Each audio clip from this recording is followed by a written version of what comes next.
Right, good evening, everybody. Welcome to this Housing Asset Scrutiny Committee tonight. Just a quick one to make sure everyone aware that the meeting is being recorded. And obviously we've got a few officers joining us online this evening. We'll get straight into the agenda. So first of all, do we have any apologies for absence? No? None? Brilliant. Presumably that means we've got no substitute members. Third item, to receive any declarations of interest under the Members' Code of Conduct. Do we have any? And I look straight to Councillor Cowell. Yes, thanks, Chair. Just obviously, particularly given the items on the agenda tonight, just to remind everybody that I am a council tenant. Okay. Thank you. Thank you. Councillor Reid. Thank you. And Councillor Stanley.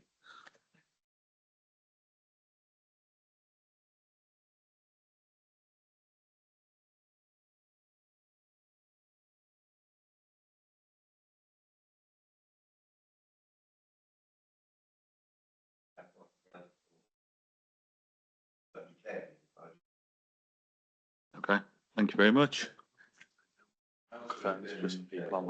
Yeah. Sorry, and Councillor Staff has very helpfully just reminded me to remind all of you, if you can use your microphones, please, just to make sure that everybody online can hear us. So, yeah, Councillor Hussain and then Councillor Cook. Oh, it's still not working. There you go. Oh, perfect. Thank you. Sorry. No trouble. I'm not very technical. So, non-pecuniary interest on agenda item 7, Chairman, because I sit on the board of an organisation which rents office space from the local authority. Okay, thank you. And Councillor Cook. I'm a tenant of Tudley Council as well. Thank you. Any more? No? Brilliant. Okay, yeah, great stuff. Thank you. You are the odd one out. Moving on to item 4. So to confirm and sign the minutes of the meeting held on the 25th September as a true and correct record. Councillor Stanley. Councillor Stanley, just your microphone, please. Press it a bit harder. No?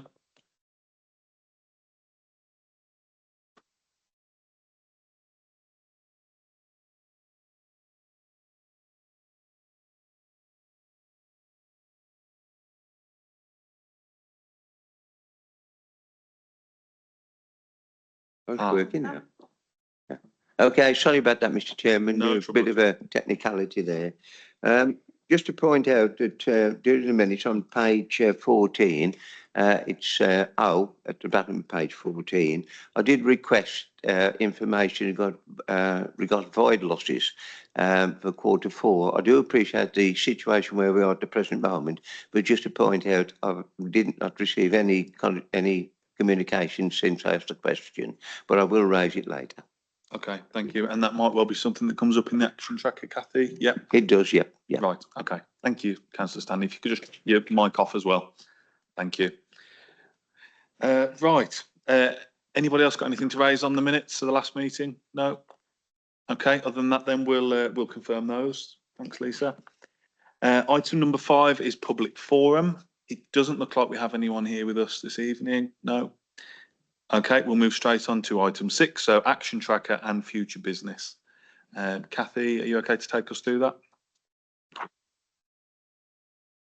Yeah, thank you, Chair. So in terms of the action tracker, we've got a number of actions on there. You'll see that the first 2 relate to when we were joined by members of the public in the previous meeting, and both of those queries were dealt with by the relevant teams in line with our normal policies and procedures.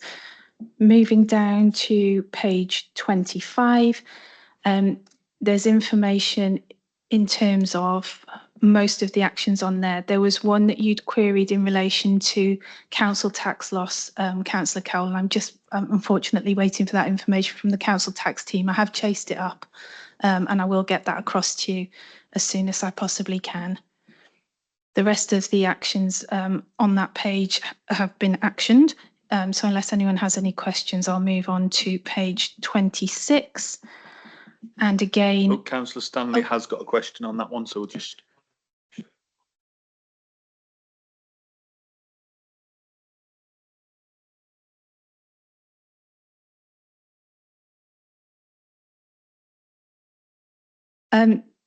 yeah, so that was your query, wasn't it, about the void loss? Apologies, Councillor Stanley. So what you can see there is the predicted year-end position, which, and my apologies, it was sent through as part of a response to the action tracker rather than directly to you. It was sent to all committee members in response to that action. Yep, okay, thank you. Councillor Hussain? On page 25 again, Chair, it's a question which was about the receipts for the sale of properties which were disposed. And there were two questions, I think. What was the total income from them, and how much of that income has been spent and the third one from me would be that I know this is a capital budget, but if we spend the money on normal repairs or bringing the units up to a certain standard, what do we do with the ones to replace the units we lost through the sale process? Thank you. Okay, so in terms of the query was in terms of the properties we disposed of, how much the income had been generated and how it had been used. So in response to that, over the 24-25 period, through non-right to buy properties, we received an income of 14 million. They do go into the capital budget, so it's not a case of us allocating each million to a specific property or anything like that. It goes into the overall capital budget, which is used for acquisitions or capital works on the properties. So it goes into, so any income generated from disposals, by way of example, will go into our overall capital programme, which is 73 million, I believe, for this year. And will go towards either that investment in new build, acquisitions, or some of the capital works that we've got to do. And what was the second part of the last part of your question, Councillor? The second part was, I think, the question was how much of this money has been actually spent on up to date on bringing the units up to scratch? Yeah, so in terms of our capital programme for this year, as I say, it's around the 73 million. We're forecasting an underspend for the end of this year of around 20 million. Some of that will again, so within that overall 73 million of the capital programme, there is money in there that hasn't come from disposals. For example, there's our right to buy receipts and all that kind of thing. So overall in the capital programme for this year, we're forecasting an underspend, which is linked to a number of reasons. So anything that's not spent clearly will be available for the following year, or won't. It'll either be carried over to the following year, or if it means that we don't need to borrow to make up the capital programme, then it will reduce our borrowing. Happy with that, Councillor Hussain? Yep, great, thank you. Any other questions on the, oh, sorry, no, we've still got actions we're going to, haven't we? Yeah, thanks, Cathy. So moving us on to page 26, all the actions on there have been responded to. And then if I move us down through to page 28, again, all the actions on there have been responded to. And then finally,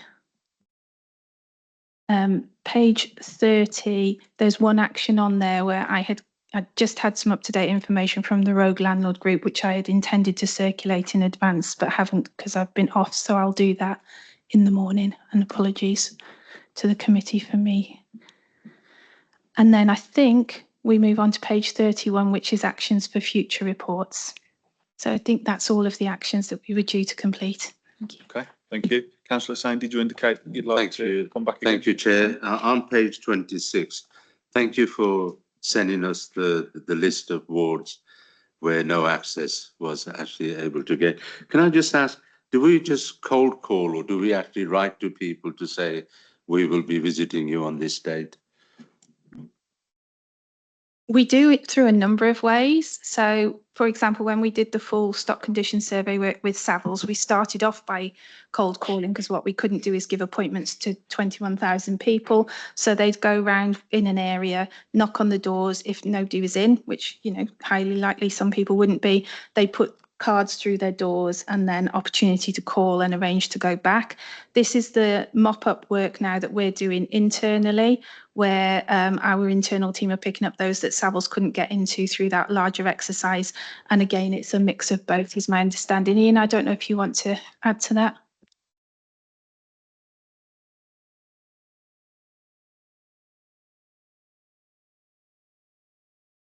Forgive me, I couldn't find my cursor. No, you're absolutely correct in what you said there. Obviously, the ones that we're mapping up now were difficult to gain access in the first place. There's usually some sort of tenancy related issues behind it. And so a lot more effort and concerted effort is made to gain access through phone calls, letters, and yes, there is still some cold calling where possible if we are struggling to get access. Does that answer your question, Councillor Hussain? Good. I think to follow it, I think we need to actually inform people and give them the opportunity to make contact with us. And if they don't, then we shouldn't leave it alone. We need to progress this further, because some of these are high numbers in some areas. So that raises a number of questions in my mind. So I think we need to, you know, to devise a process which we'll be able to get in more quickly. Thank you, Chair. And I'll just add to that, I suppose, it's something that just can explain to residents or tenants the benefits of having the survey done. So it's actually is something they want to come forward with, making sure they clearly know how they can do that. Kathy? Yeah, I'd agree. And certainly our officers do that, and any support that we can have from councillors is great. We have a bit of an issue with no access for stock condition because we can take it so far, but our hands are tied. So, for example, if somebody won't let us in to do their gas servicing, then we can take that all the way through to court and ultimately apply for a warrant for access. We can't get a warrant for access for stock condition surveys, unfortunately. So it does make it a little bit more difficult, but the team do put in a huge amount of effort into that in terms of, as you said, it's a bit like when people won't grant us access to, you know, do other works such as kitchens and bathrooms, which sounds bizarre, but some people won't. It, you know, we're a bit tied as to how much we can enforce that. Okay, right. Thank you, everybody. So I think that wraps up the action tracker then. So moving on to item 7. Can we, so this is corporate landlord service rental income report. Who'll be taking us through that one? Ian. Brilliant. On the screen, Ian. Yeah, sorry, just give me 2 seconds. I'm just getting my prep together. Yeah, thank you. I think an important thing to note first is that myself and Kathy and the team are relatively new to corporate landlord services. They came over to us, or we took over control in the July-August time, so we're still learning on a daily basis about CLS and the complexities and that go along with the service. We are putting together, or sorry, should I say, over the last couple of years, we've done a tremendous amount of work in the HRA with our housing stock to put it into a position where we have a really good understanding of our assets. All the assets have been validated, all the assets are compliant, etc., etc. And we're going to approach CLS with that same methodology. And we're at the start of that journey now. So we're going to carry out a review of the service, which is commenced. So this is the first of a series of reports that we'll bring to Scrutiny, updating Scrutiny on the information that we find and the steps that we're taking to strengthen the position within corporate landlord services. So I would ask that obviously Scrutiny agree to receive a series of updates on the review that I've just set out. Note that this report sets out the current position in regard to rental income, but as we progress the review, we should bring further updates on it. Note that future reports obviously will set out the position following the validation process of the assets and the classification. We'll bring reports on compliance and financial viability, etc., etc. And note that under the new target operating model, CLS will be responsible for managing all non-residential assets. Now, to give you a summary overview of the report, like I said, corporate landlord services recently transferred into the housing and assets group. Corporate landlord services is made up of circa 3,200 corporate assets, which sit alongside obviously the 20,700 units that we have within the HRA portfolio. This initial report is setting out the rental income performance and the strategic direction for CLS assets. In regards to summarising our financial position, the total portfolio income is circa 1.6 million, of which 1 million is from CLS directly managed assets. There is 59 HRA commercial properties within the portfolio, which brings in circa 180,000, and then there's some residual mixed lettings, which are made up of 274 units, which bring up the remaining 380,000. Some of the key challenges that we're finding are the economic pressures, such as low demand, weak rental levels, the asset conditions. We've got obviously aging stock, some of which is in poor locations, which is attracting financially weaker tenants. We've got some community lettings, which historically were at nil rent, with the council covering repairs and structural costs, which is looking at this point will be unsustainable in the future. But again, we'll come back and confirm that position. Some of the strategic considerations that we're taking into account are trying to find a better balance between the commercial approach and how we manage our corporate assets along with our social objectives. We're going to look again at asset rationalisation to evaluate the disposal of underperforming assets. We've got some commercial lettings, so we'll be looking at market rents versus incentives for startups. And the future focus, we'll look at rent reviews, lease renewals, and better void management and maintenance arrangements. So the next steps will be, we'll complete our review, which primarily will be about asset validation and classification, then followed closely, it's actually running alongside it, it's about ensuring that our corporate assets are fully compliant. And we shall report back on this. So that concludes my summary. I hope that was sufficient, but I'm happy to take any questions you've got on the report. Right, thanks, Ian. Is there anything to add, Kathy? No, that's fine. So we'll open it up to questions then from members. Who would like to go first? Councillor Hussain. Thank you for the report. I mean, this gives us some indications, the starting point of where we are and where we want to end up. I quite like the idea that this will be a granular process, asset by asset, so we can actually see which assets are worth keeping and which are worth disposing of.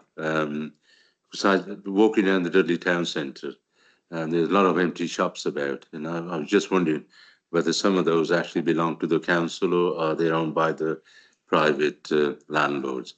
If they are owned by the private landlords, what sort of pressure can we put on them to actually let those units? And if so, whether they had any interest in those units or not. Thank you. Yeah, sorry. Ian?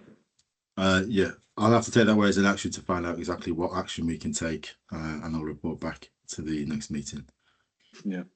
Again, we're all relatively new to the corporate landlords service, so we may not be able to answer all of your questions this evening, but we'll take them away as an action, and I'll present the responses at the next meeting. Yeah, I think it's an interesting question because obviously in our residential housing, there is a private sector housing enforcement team. So it will be interesting actually for a similar concept. It could be pulled together to see what, or if it doesn't already exist, to see what powers the council does have in that space.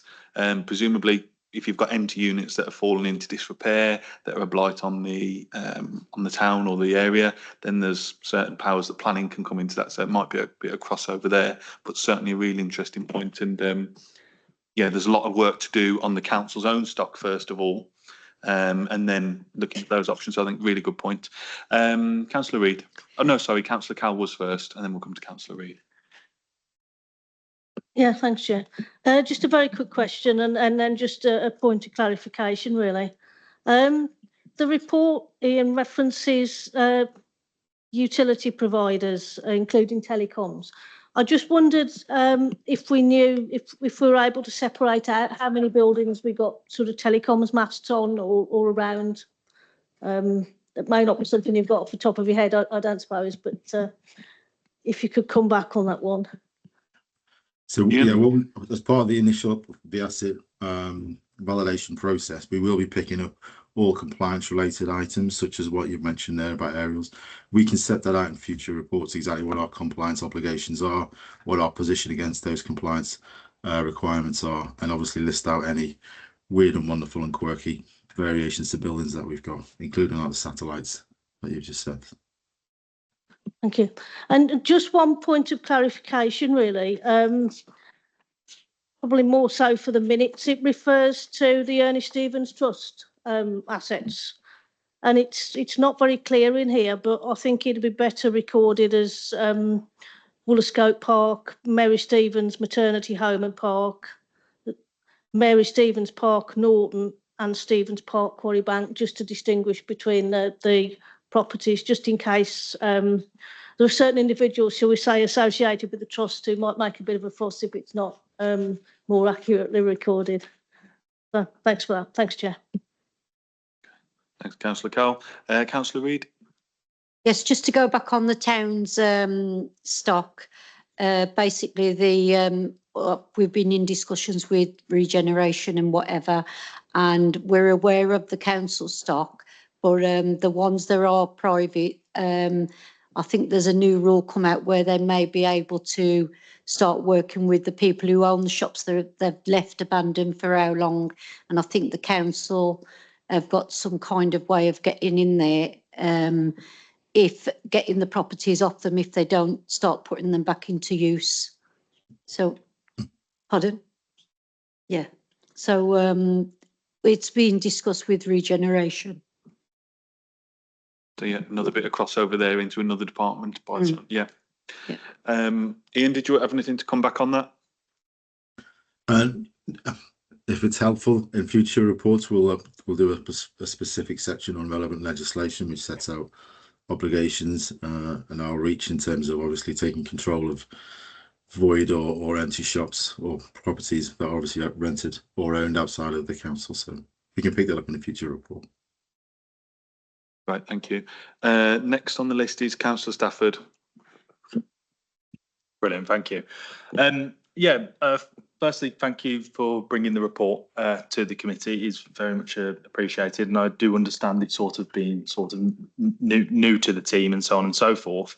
I just wanted to sort of highlight and sort of have a look into a little bit, and I appreciate some of the questions might need to be answered sort of afterwards, but it was around what sort of active efforts are made for vacant office space and vacant commercial space across the council estate, and sort of the reason why I say this and sort of bring it up. I personally, in my day job, I work within a council-owned property, and within this property, I'd probably say there's 21 offices within the building.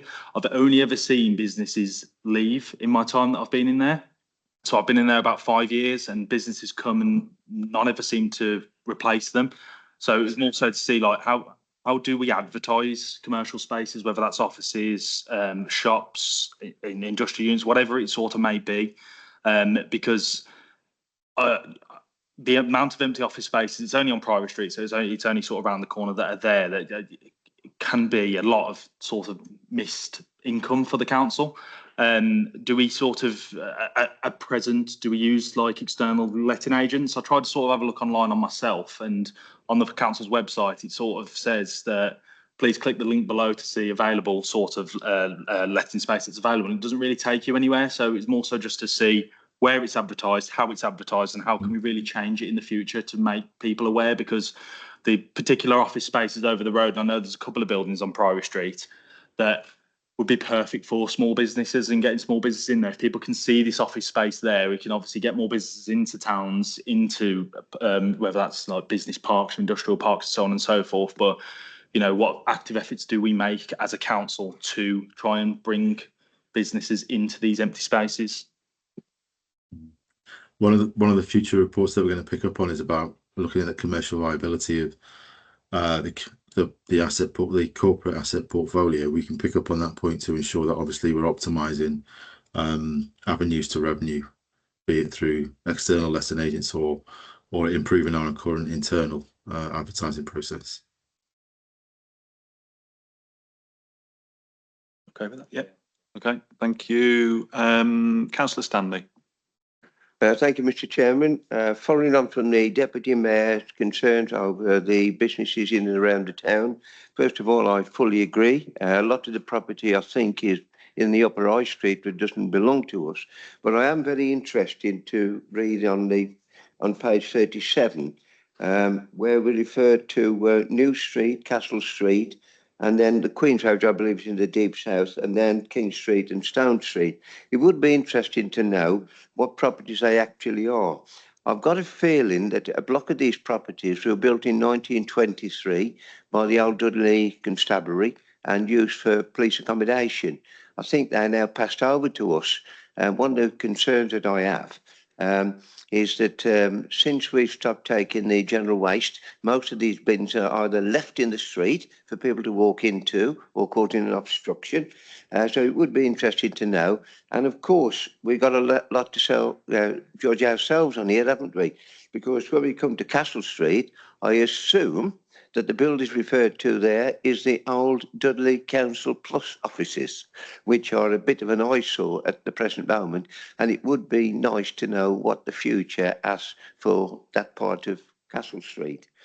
I think myself that covers the town centre, because I think everyone in this room tonight, as much as you're interested in getting Brierley Hill up and running and back as he should be in my early days, I'm exactly as keen to get the same to Dudley. And we've got a big deterrent at the moment, and that is the amount of work that's going on to keeping a lot of people out. Plus the fact that we need to make it more attractive and get some of the people back using Dudley Town Centre. So anything that we can do ourselves, a property that belongs to us, to this authority, we should be, working very hard to make certain, it is brought into use. Taking into account, we do have a difficulty of the old General Post Office, 199A, Wolverhampton Street. I believe the owner lives somewhere abroad, possibly in Australia, and we're making no progress on that. It is a great shame that the building of that nature is allowed to deteriorate and become a real eyesore. And I can see if it's left much longer, I think there'll be no alternative other than demolition, to be perfectly truthful, unless we actually do something. I realise it's not part of the corporate landlord report, but that's identifying properties that we, in some respects, as a local authority, should be, taken into account and get something done. But it would be interesting to see if the properties I've referred to in New Street are the ones built in 1923 by the old Dudley Constabulary, and that I think one of the things we let in there last was one of these, I can't think what it was, money lending ones, the cash save and all the rest of it. No doubt somebody you can tell me what it was down there, what was referred to. Well, we'll quite a few specifics there, so we'll hand over to Ian if that's your question wrapped up, Councillor Stanley. Yeah. I mean, I'll have to take those. Thank you. I'll have to take those away as an action and come back with clarification on the points that have been raised. Thank you, Mr. Chairman. It was a credit union. It just escaped my boss name, and I think there was financial difficulties there with the particular property. But if that's the block that's being referred to, I think we should have some further report on what we actually own and what we're going to do to enhance that area. Yeah. Okay. Thanks, Councillor Stanley. Councillor Griffin. Thank you, Chair. My question was around these 59 properties that raising the 186,000. I'd like to know a little bit more about the range there, because I know a good retail outlet, if you just break this down, 186k by 59, that's 3,152, which is 262 quid a month. Now, for a really good unit, that's nothing. But then we've got, are we talking about like the Red House Cone, where little businesses, their rents were tripled, I believe, overnight, just before Christmas? It didn't happen. I know it didn't happen, Yeah. but the point still stands. What is the range of revenue are we getting on a decent shop? Are we pulling 20k a year, 25k a year? I would suggest on the smaller retail units, are we getting significantly less? Just to say 186k divided by 59, doesn't really give me any idea. Just to clarify, which page is that? It's on are you page questioning? 38 38. and Brilliant. it's point 7. Super. Ian, are you able to come back on that one? Again, sorry about this. We'll have to come back and provide that breakdown in more detail. I've not got that information to hand, but we can get that for you. Okay, and just my final point brings us right to the end. You said about completing the review, and I just wondered if we got a time frame for that? Good question. I'd like to think within 12 months that we've completed all the necessary assessments, validations required. Okay, thank you. Councillor Reid. Just to let you know, that 25 New Street, the Old Castle and Crystal is where we are based, and it's in very good condition and up and running, and we've been there 12 months on New Street. Yes, thank you very much. I knew you'd help me out with that unit, that particular unit. So we are talking about the same block, which runs right from the town or down there, and I've previously described what it was previously used for. But that's fine. Thank you. Okay, super. Has anybody else got any questions? I've got a couple, if not, no. So yeah, a few from me. Obviously, we've talked about the classification. You mentioned, Ian, that piece of work will be taking place. Just wondered what the separation will be within that. So, for example, it might well be on square footage, size, type of letting, but also specifically, I was thinking, will there be a classification around the heritage assets that we might have? So in terms of actually what the classification would look like, well, I'm happy to take away recommendations from yourself as to exactly what you'd like that to be. What I can do for the next meeting, though, is provide a definitive list of where we're starting at for those classifications. Okay. Yeah, no, I think it's good to know where we're starting from then, because what I had in mind with that one was if we've got assets, and obviously the report lays out that some of them aren't in the best condition, they'll need work, investment or disinvestment. If we've got heritage assets and there are opportunities there to get external funding, possibly to make improvements to those. For example, the lottery funding that we've recently been earmarked for in the borough. So I just thought it could be useful to have that classification to really, even with limited capital available from the council's own funds, if there's external funding available. So I think that could be an opportunity there to take away. I've got another question as well, but on that point about the classification, have any other members got any suggestions that you think would be useful to help shape that report?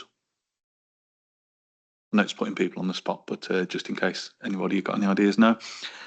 Okay, my second question then is on the social value. So obviously we'll be, the report gives some information on the financial revenue that we've got from these assets, and we'll get more of that information in the upcoming, following the upcoming review. And I just wondered how social value will be incorporated in that, because, for example, at the Red House Glascombe, where we have an asset that does cost the council money each, it does run at a loss to run that each year, but there is a social value, there's a heritage value linking to the value of that site and the culture, cultural aspects that link in with the Crystal Mile that we've got there. So how are we prioritising and giving weight to that social value of some of these assets? Again, my apologies, but I'll have to take that away as an action and come back with a clear response. Okay. Oh, looks like Michael wants to come in on that one. So yeah, Michael, please do. Thank you, Chair, and apologies, I'm not going to offer much more detail than Ian has, but just to give some sort of comfort and assurances. So I'm Mike Burton, new Director for Development and Regulation. 5 days in, so very fresh and fine on my feet, but good to be here and nice to see you all. Just to explain, so Ian reports into me, obviously with the transfer of the corporate landlord function into the team, all very new as Ian explained, so just to give that comfort that we are absolutely going through the due process of making sure we understand all of the assets, what the value of those assets could bring for us, and then more importantly, moving forward, how we work with our colleagues, particularly in the economic regeneration side of things, to understand how we can plan for the future of those areas, particularly the vacant shops is a good example, crossover with things like the local plan that will give more confidence to investors and developers in terms of exactly what it is that we've got on the table for bringing that investment forward. So lots of things to come. So apologies, not answers tonight, but they will come. So hopefully that helps. Okay. Well, thanks for coming in there, Mark, because that was going to be a bit of an observation. I was just going to move to close this item on, that obviously we do like to have answers at committee, and this seems an occasion that's not available, but there's obviously been a lot of changes with portfolio and the team, so hopefully next time there'll be more familiarity with some of these questions, and that'll be helpful, I think. Okay, if nobody's got any other questions on that item, we will move on. Oh no, Cabinet Member Councillor Atkins. Yeah, thank you. Just because I just wanted to just round up the conversation and just say thanks for the comments. As been rightly said, you know, it is new. Everybody is new. It's not an excuse, but what I want to just reassure Scrutiny Committee and members is, as Ian mentioned right at the very start, we've had a real success, the council, not me, I can't take credit, but a real success from the housing stock condition survey and the work that's gone into that. That's going to be crucial for setting out how we do the same with our corporate settings as well. And I'm really reassured by Ian, Cathy and Mike's dedication to get the right answers, not a fast answer. And that's going to be absolutely crucial for this. I know everybody wants the detail and they want it sort of yesterday, but what the methodology that has been set out that has been so successful, I think, can work here. And then I just wanted to say something else, but it's totally gone out of my brain. Like that's it. That was it. Just thank you. Okay, thanks for that then. Right, moving on to item 8. So we've got housing finance. Cathy, you're going to lead on that one, please. Thank you. Yeah. But for Ian on the screen, Councillor Atkins has just remembered what his final point was, and I think we're all waiting for this big moment now where he shares an absolute perler with us. Phil, the floor is yours. Thank you. Sorry. Yes, it was that. Just in the past, we've taken a bit of a ad hoc approach to decisions around premises and property and things like that. What I'm really excited about is the forward strategy for the borough-wide approach of what we do with our corporate sites and how we manage them, how we get the best use out of them, best value, best social setting. And that strategic view is what I'm hoping that Mike and the team will bring to the new structure. Just wanted to add that. Thank you. Okay, thank you for that. Right, we will move on then. Housing. Thank you. Yeah, thank you, Chair. So this is the report that we present annually to the Scrutiny Committee every year in relation to the rents for our social housing stock for the following financial year. So by way of a recap, the way that we set rents for our social housing is governed by a formula set by the government, which is currently CPI plus 1%. That CPI is based on the CPI rate of September of this year. So that was confirmed to us on the 22nd of October at 3.8%. So essentially the government formula says that we can raise our rents by up to CPI plus 1, which is 4.8% for this year. So the purpose of this report is to set out our proposals for rent increases, and you will see from the report that our proposal is to increase rents by the full 4.8% that is available to us. Now, whenever we're looking at rent setting, clearly we need to take a balance between actually what is affordable for our tenants and what we need to do to ensure that the housing revenue account remains sustainable and financially viable.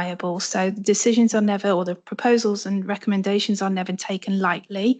You will see in the report at paragraph 6 that during this year, 2025-26, our average rents is £99.18. Now that's across all 20+ thousand of our stock. Clearly for smaller units, it's a bit less. For bigger units, it's a bit more.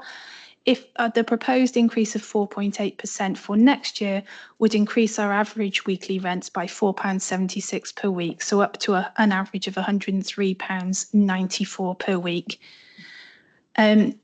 The rationale behind this, as we've said, is always we need to maximise our income into the housing revenue account, and actually not increasing rents in 1 year does not just impact on the income for 1 year, it has a cumulative impact for every year afterwards, because anything you do in the following years is based on a lower rent level to start with. So actually a failure to increase rents 1 year can result in a loss of millions of pounds over the future years.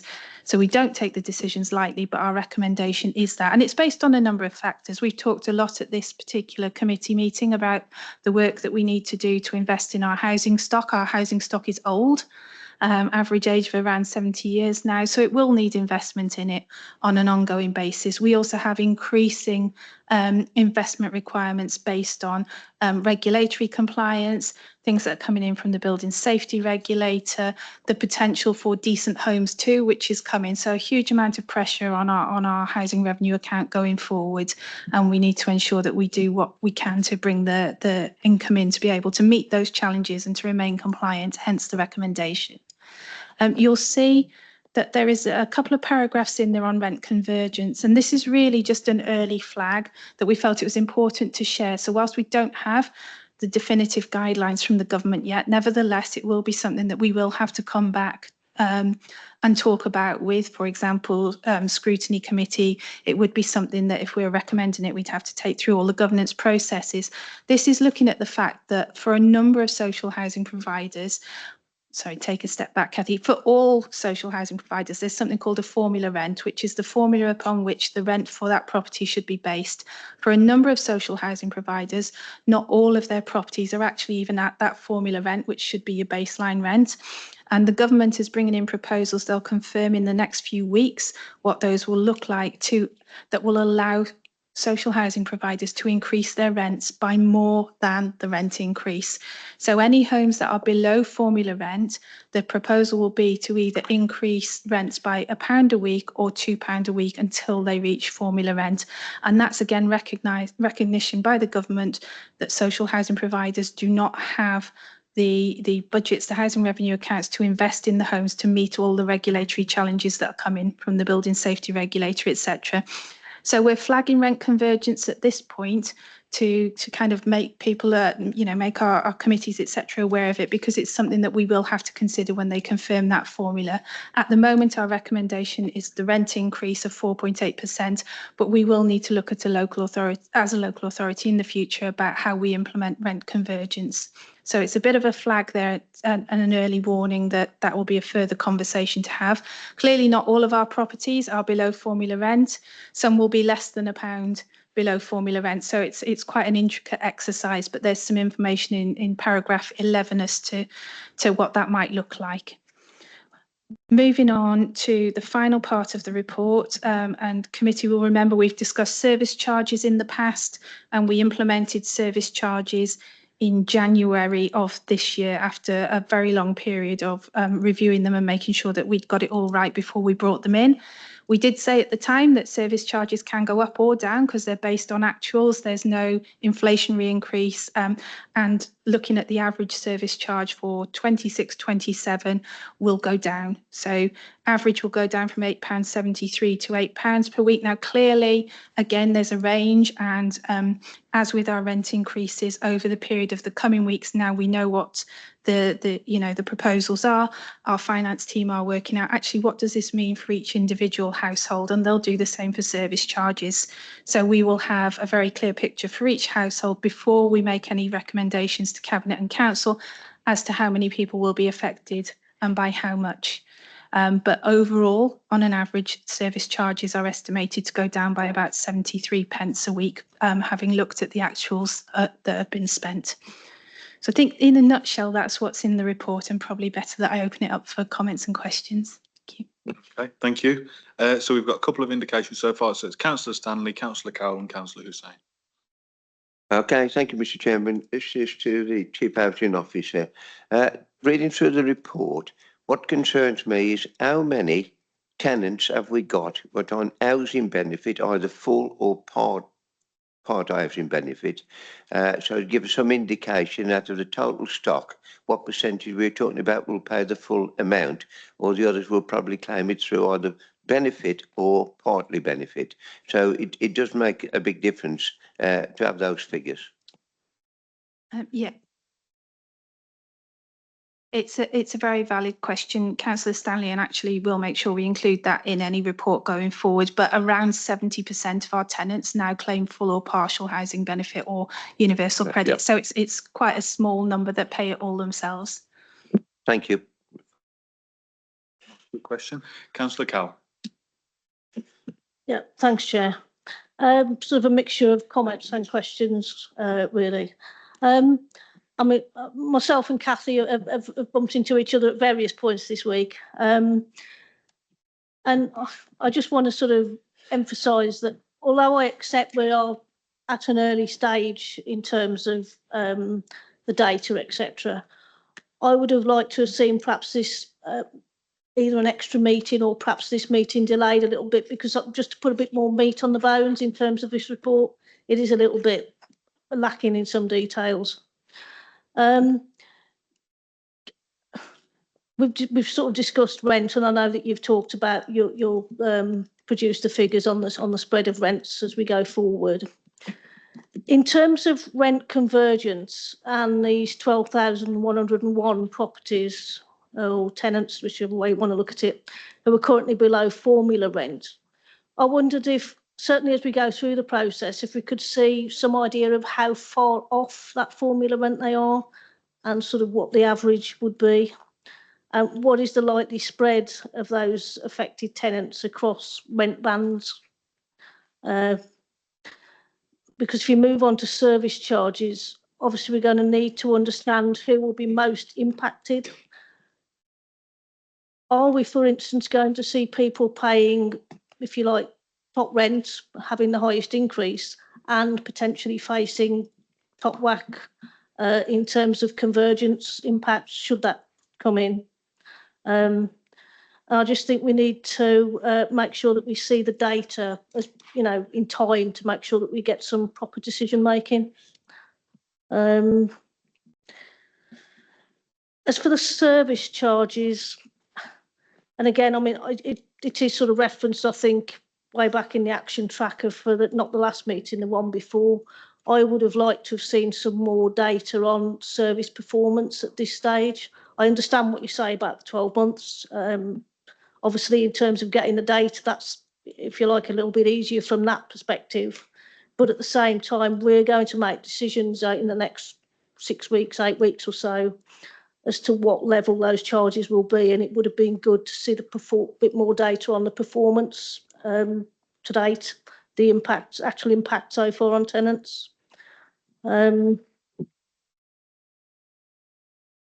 think just a couple of final points you were pleased to know. As I did mention briefly this afternoon, it's a little bit difficult sometimes to find the data on the transitional support, and I'd like to see perhaps a bit more effort going into promoting that and making it a little bit easier to find. And finally, I understand that there is a service charge review being carried out by the Customer Scrutiny Engagement Group. And I'm a little bit concerned that there are residents involved in that. I'd like to see the tenant view of those charges, because it is the tenants that will actually pay. So on that note, Chair, you'll be glad I'm going to shut up now. So. Okay. And now we can get some answers. Kathy. Yeah, thank you, Chair, and thank you, Councillor Cowell. In terms of the extra meeting, yeah, I mean, it's an interesting point, isn't it? We had a similar conversation at the Housing Assurance Board. The way our meeting schedules fall, it means that actually between the 22nd of October and when these papers have to be done, there's not the time to do that detailed mapping of, if you'll recall, what we did after this conversation last year was we mapped it all out, so it showed exactly how many tenants had a rent increase between 0 and 99p, £1 and £1.99. There's not that time, so I absolutely agree with you that we perhaps either need to think of the date of our November meeting or have an extraordinary separate meeting. So I agree with you on that one in terms of being able to present more data. There's just not the time for our finance team to do that in the kind of 10 days or so they had between the announcement and the deadline for reports. In terms of rent convergence, again, you're absolutely right. And That's why we haven't done anything more on that in this report.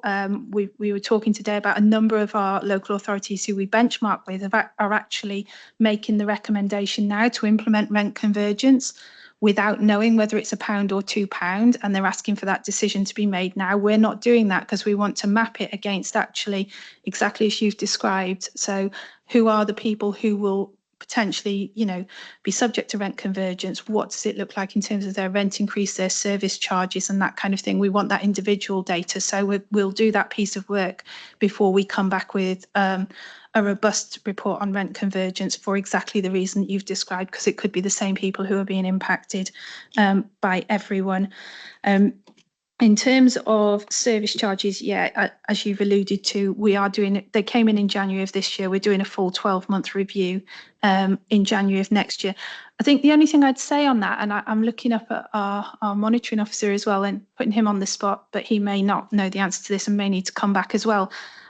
We're not asking for a decision or approval on service charges as far as I'm aware. We're setting it out, but actually the decision was made by full council not this February, the February before, to implement full service charges. So what we're reporting on is what the change is rather than asking for approval of it. But I will check that one for you. Or I'll ask Aftab to check that one for you. Aftab, do you want to come in there? Yeah, just through you, Chair. Yeah, Kathy's completely right in terms of we aren't actually asking for a decision to be made. It is in terms of the overall recommendation powers of the overall committee. So yeah, happy to clarify and support Kathy's assessment there. Okay, thanks, Rob. Kathy, back to you. Yeah, and I think that, we mentioned the Transitional Support Fund in a meeting that we had this afternoon, and for the benefit of other members in the room, this was the £200,000 of money that we set aside last year, or in the budget for this financial year, when we implemented service charges. We set up a pot that's a bit like a discretionary housing payment. So if somebody was having difficulties or, anticipated real financial difficulties with the introduction of service charges, they could apply to the fund for some temporary support.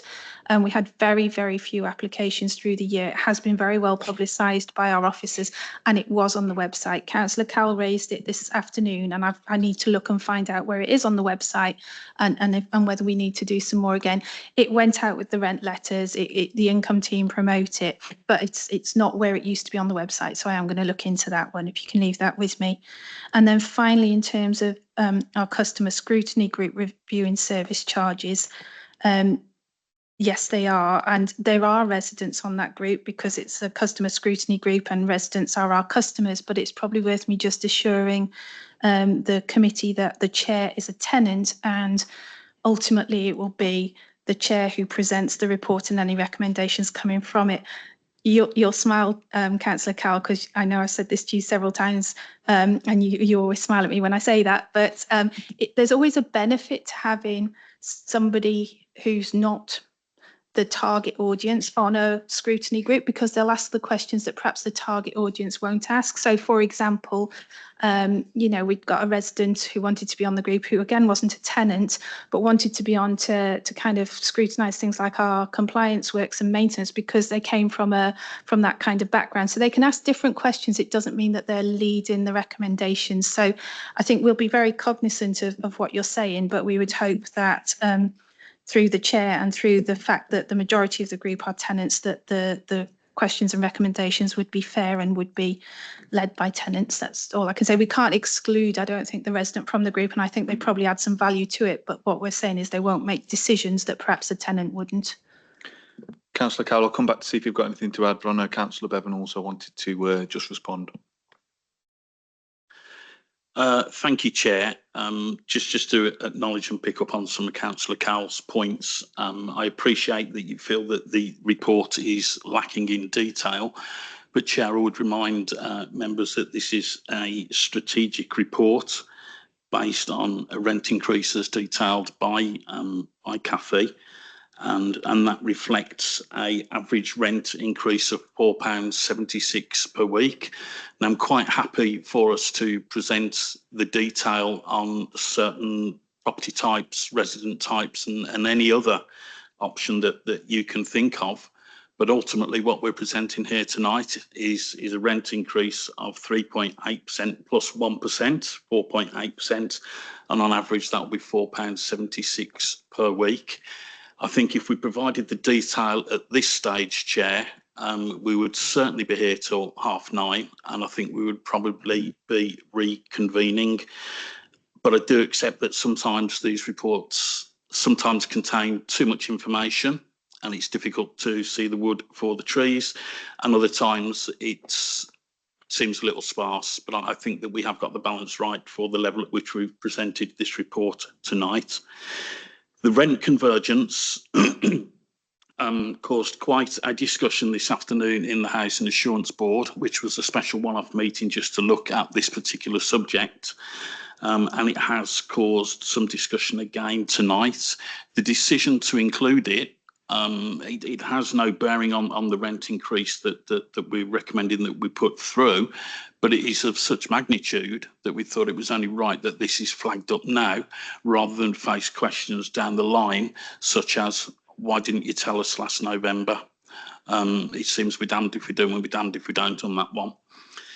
The service charges and the service performance, as Cathy has indicated, that is going to decrease by around 76 pence per week. I don't think the service performance would be a contributing factor in whether we put the rent up, and we can examine the service performance of the work that is carried out under the service charges at any time. We don't have to wait until we're proposing a rent increase. The service review with the customer scrutiny group, I've provided this answer before on several occasions. If we apply that logic to this meeting, then there would be Councillor Cook and Councillor Cowell present, because the rest of us are not tenants. But such is the nature and the makeup of elected members and local democracy, that builds that beautiful tapestry in there where we come together and thrash these items out. And I think that, you know, we do a pretty good job on the whole, and I think it would be a shame if we limited it and restricted people from getting involved. As Cathy said, that will be chaired by a tenant. Quite happy to have an extra meeting to understand the detail, but there's a lot of it, and I think far be it for me, Chair, to tell you what to do or how to do it, but there's a lot of detail. And you could find yourself examining the consequences of a rent increase on a cohort of 100 properties. Bearing in mind we've got 21,000. Would we make a decision based on what would happen to 100 properties rather than a decision based on 21,000 properties with an average of £4.76? I don't think we would, but happy to go through that detail. But there's a lot of it. Okay. I have nearly finished, Chair. And I just want to pick up on the transitional support as well. Cathy's going to investigate why the link seems to have moved or changed on the website, but it is worth pointing out that when residents, tenants contact us because they're struggling to make the payment on the rent, or we contact them, that is an option for the income team to offer, and we will pick that up there. Of course, there is always the opportunity that there's, sorry, not an opportunity, there's always the situation where a tenant may be covering the rent and not covering other things. So I think it's those people that we need to make, for whom we need to make sure that the help is widely publicised.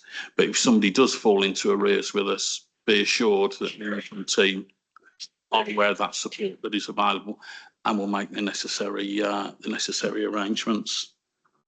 I think I'm done, Chair. That was quite quick, wasn't it? That was all right. It was useful. Councillor Cowell. Yeah, just briefly, I mean, first of all, in terms of the charges, I hear what Aftab said, and I'm aware that we agreed in principle, you know, we do the charges. But I'd be interested to know, just very briefly, whether we're able to influence that level of charge in any way, have that discussion around, is it, I don't know, £4, £5 or whatever, whether we have any say in it at all. And just in response to the Cabinet member, I would remind you that the transparency, influence and accountability standard from the regulator of social housing does talk about tenants, not customers, not residents. In fact, if I remember correctly, it mentions tenants 52 times. So, you know, that is why I tend to focus on tenants. Thanks, Chair. Don't think there are any additional questions in there as such, unless did you have a question in there, Councillor Colwell, just comments? It was just a clarification really on whether we have any say on the actual level Yeah, of course. of increase. Kathy, are you able to? Yeah, I mean, well, I'll speak with our monitoring officer about that and just double check. Thank you. Okay. Aftab, I don't know if it to say coming back. Did you have an answer now? Yeah. Chair, happy to come in again.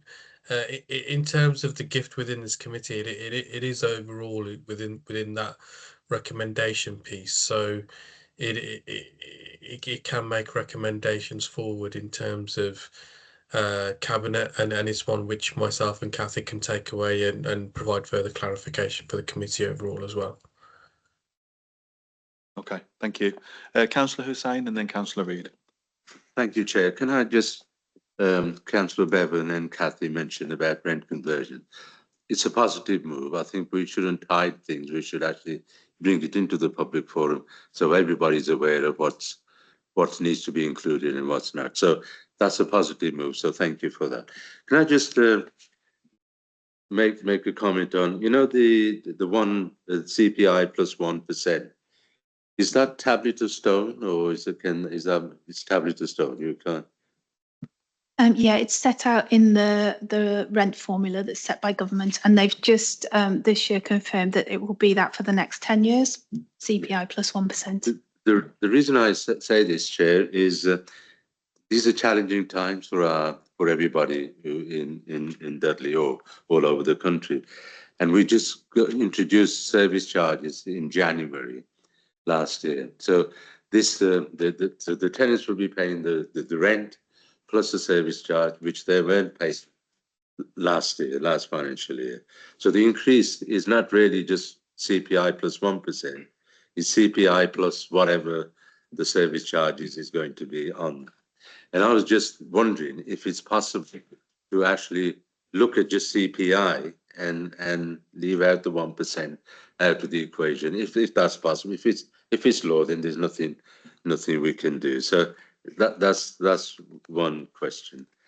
We're also saying that the service charge will reduce by 70 odd pence for that, and I think we will need some details, but you know, from what we've spent so far on service charges and what the performance has been, and people paying for that service charge, and so on, and what the difficulties have been in collecting that amount in.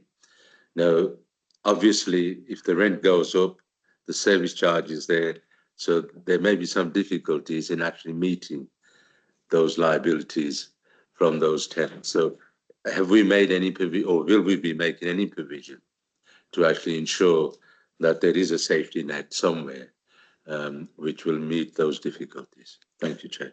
Kathy, I think you've got an answer on the first one, and Councillor Bevan had indicated he wanted to speak on the second.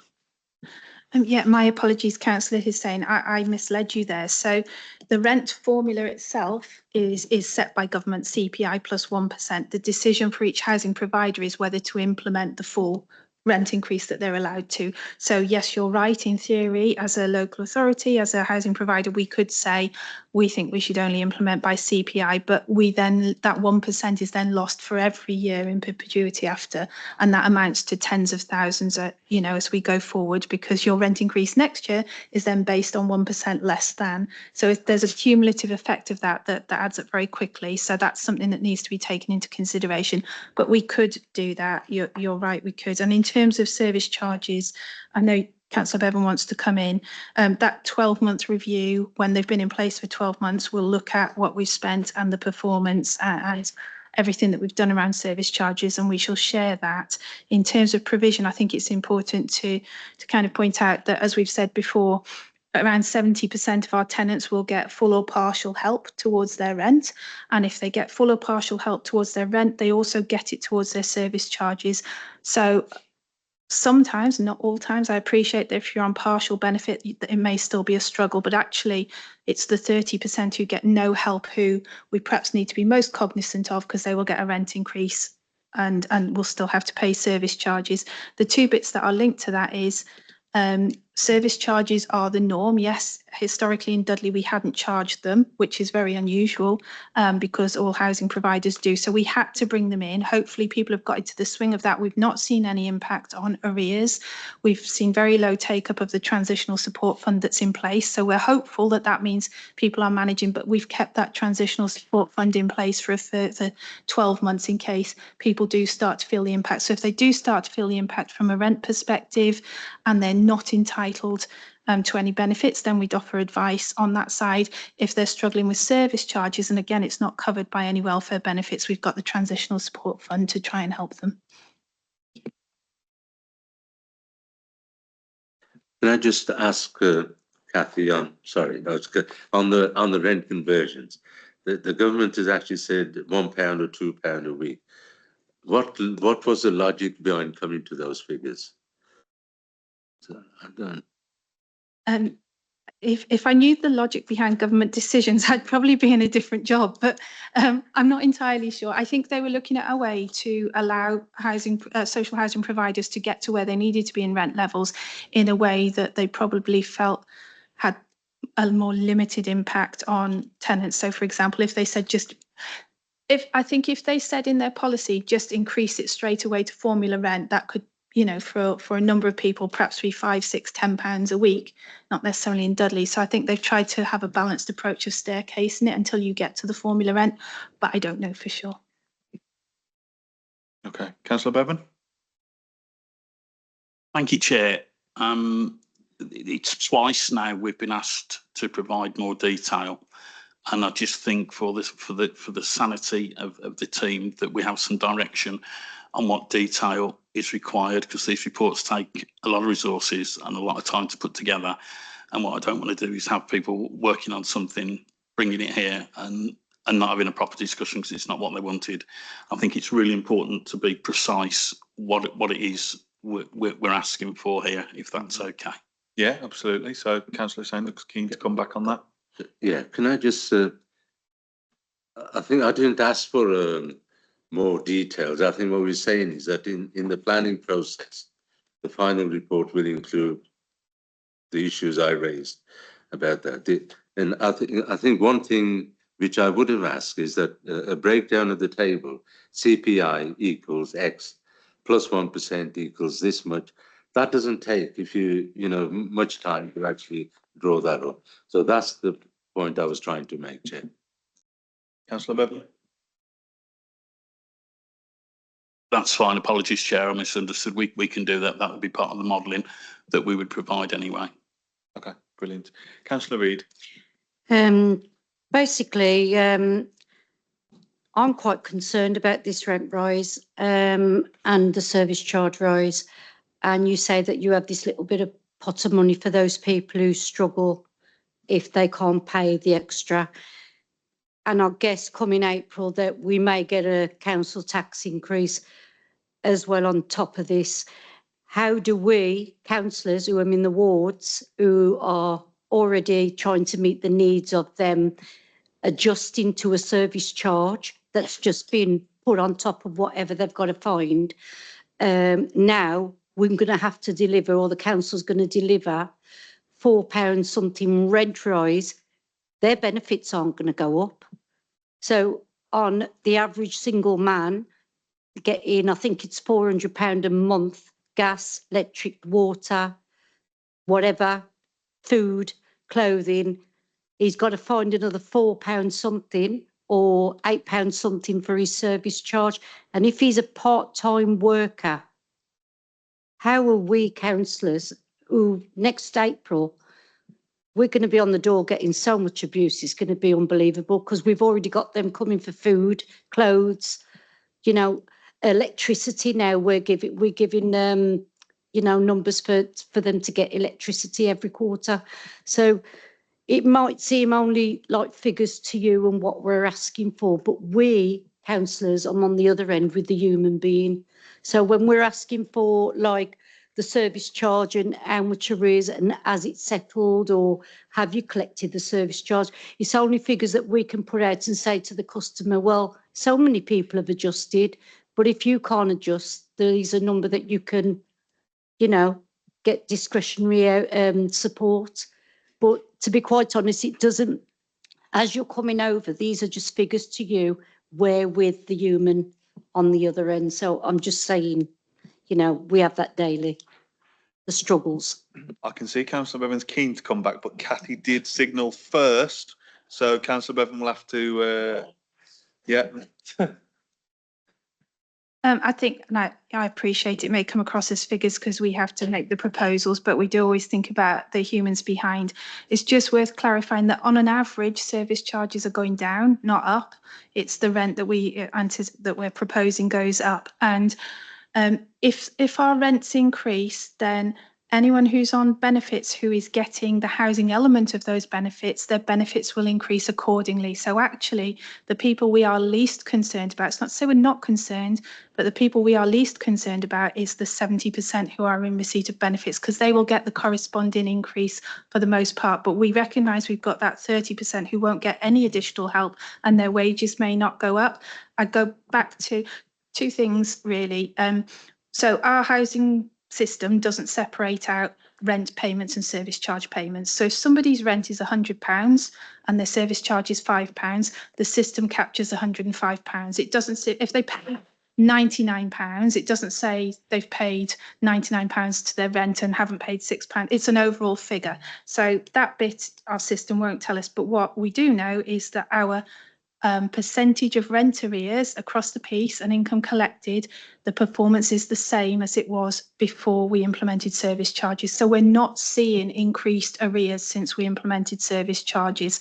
That tells us that at the moment people are managing, that people aren't in any more trouble in terms of paying their housing costs than they were previously. And for those who are concerned that they may struggle with the service charges, we've kept that transitional support fund in place. I can count on two hands how many people applied to it last year, and it was publicised through the income team. It was in the rent letters, and actually one of the people who applied got declined because they got £20,000 of savings in their bank. So it gives you a bit of a flavour for it's there, and if people genuinely need it, we will use it to support them if they're in difficulties. But we're not seeing those difficulties at the moment, and most people who've applied or have got it, but there'll be some that shouldn't have applied and did, and they didn't get it. I think, sorry. No, we'll let Councillor Bevan come back first. Thank you, Chair. I just want to defend myself, really. I wear two hats in here tonight. I'm the Cabinet Member for Housing and Homelessness and leading on this decision to increase the rent as we are. And yes, it is figure based. We have to balance the books. We have to balance the housing revenue account. My day job sees me in the ward of Hayley Green and Cradley South, which really is a ward of two halves.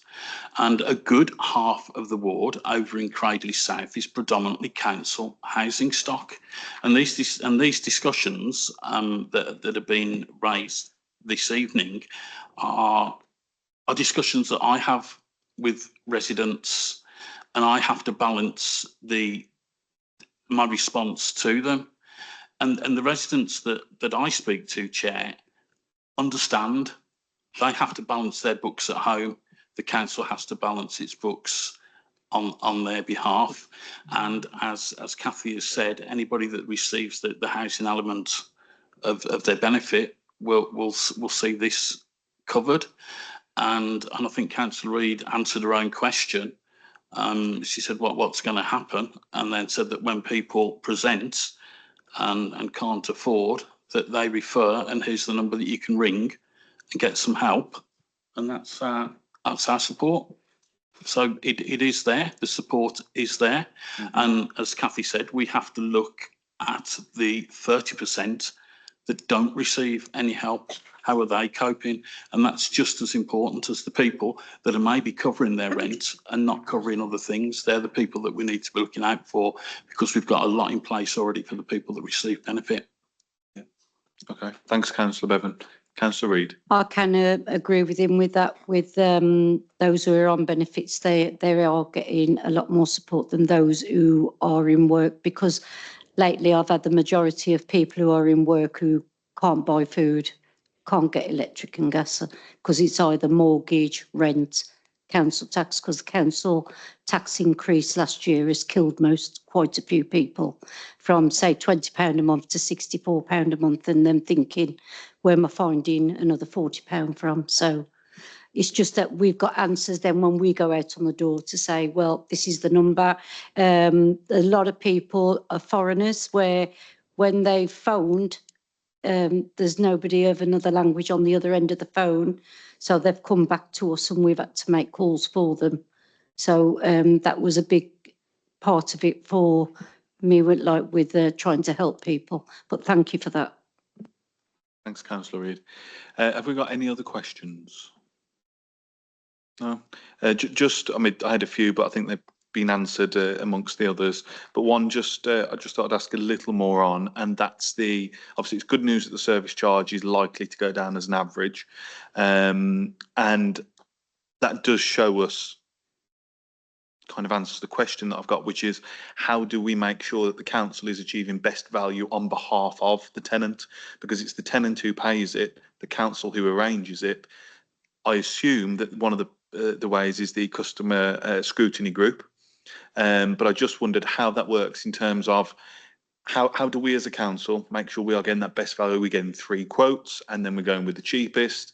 So if you could just give us a bit more information on that, that would be helpful.